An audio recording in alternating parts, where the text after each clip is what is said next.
беспилотник летит.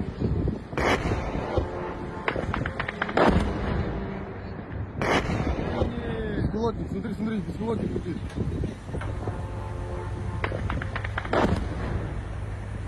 On the early hours of Saturday, Ukraine conducted a high-profile drone attack targeting the Russian city of Kazan, deploying at least 8 explosive-laden unmanned aerial vehicles, UAVs, that struck multiple high-rise buildings.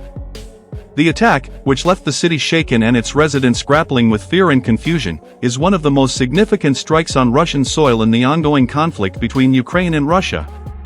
It not only marked a tactical escalation but also symbolized Ukraine's expanding capability to retaliate against Russian aggression deep within its territory. The strike occurred around 3 a.m. local time when the bustling city of Kazan, capital of the Republic of Tatarstan, was still in slumber.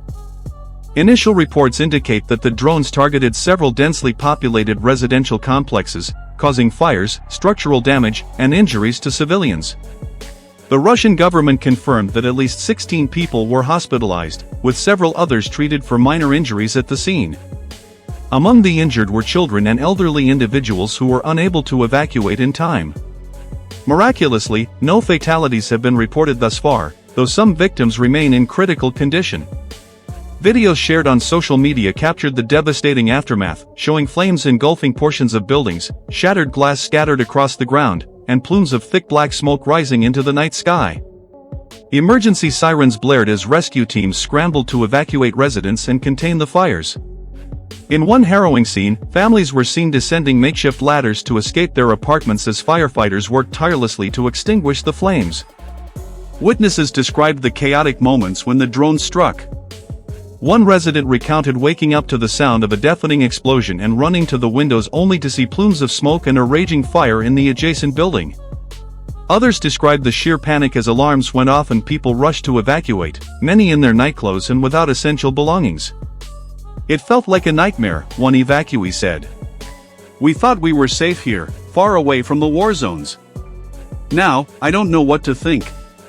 The attack is a significant departure from Ukraine's previous drone operations, which have primarily targeted military installations or symbolic sites like the Kremlin. Kazan, while an industrial hub, is not a traditional military target, and its location over 700 kilometers from the Ukrainian border underscores the long-range capability of the drones used in the strike. The drones, which are believed to have been equipped with advanced navigation systems, managed to bypass Russia's air defenses, raising serious questions about the country's preparedness to defend its cities from aerial threats. The Kremlin was quick to denounce the attack, calling it a deliberate act of terrorism aimed at civilians. Russian President Vladimir Putin, who was briefed shortly after the incident, ordered an immediate review of the nation's air defense systems and demanded heightened security measures in urban centers. In a televised statement, a spokesperson for the Russian Ministry of Defense vowed retaliation, stating that those responsible for the attack would face severe consequences. While Ukraine has not officially claimed responsibility for the attack, it aligns with Kyiv's strategy of striking deep into Russian territory to weaken morale and draw attention to the war's devastating consequences. Ukrainian officials have consistently argued that such operations are a justified response to Russia's relentless bombardment of Ukrainian cities, which has killed thousands and displaced millions since the conflict began. Speaking to reporters, an unnamed Ukrainian military source suggested that the attack was intended to send a clear message: Ukraine has the means and the will to respond to Russian aggression. The international community has reacted with mixed responses. Western allies of Ukraine, including the United States and NATO member states, have reiterated their support for Kyiv's right to defend itself. However, some have expressed concern over the potential for escalation, particularly given the civilian impact of the Kazan strike. Human rights organizations have also raised alarms about the targeting of residential areas, urging both sides to adhere to international laws that prohibit attacks on civilians. In Russia, the attack has reignited debates over the efficacy of the country's air defense systems. Despite significant investments in technologies like the S-400 and Panzer systems, the drones were able to evade detection and strike their targets with precision. Military analysts suggest that Ukraine's use of small, low-flying drones, which are difficult to track using traditional radar, represents a new and formidable challenge for Russian defenses. The incident has prompted calls for the rapid modernization of air defense systems and the development of new strategies to counter the growing threat of drone warfare. For the residents of Kazan, the attack has shattered a sense of security that many believed their distance from the conflict would afford them. The city, known for its rich history and vibrant culture, had been largely insulated from the war's physical toll. Now, its residents face the daunting task of rebuilding their homes and lives while living under the shadow of potential future strikes. Local authorities have pledged financial aid to those affected and have set up temporary shelters for families displaced by the attack. The psychological impact of the strike cannot be understated. As one resident put it, it's not just the physical damage, it's the fear that it could happen again. Every loud noise, every siren, makes you wonder if another attack is coming.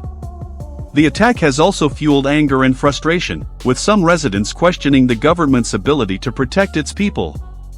Others have called for an immediate end to the conflict, arguing that the cost, both human and economic, is too high.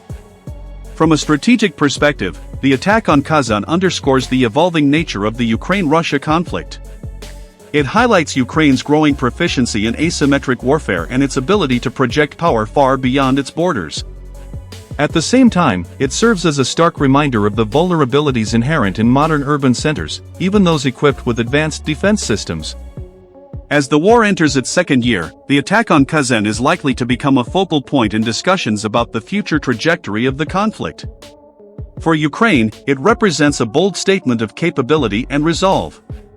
For Russia, it is a sobering wake-up call about the limitations of its military apparatus.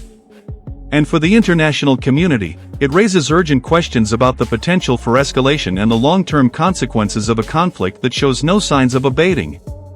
In the coming weeks, all eyes will be on Russia's response to the Kazan attack. Whether it chooses to escalate its military campaign or pursue alternative strategies remains to be seen. For now, the people of Kazan, like so many others caught in the crossfire of this war, can only hope for peace in a conflict that has already caused immeasurable suffering.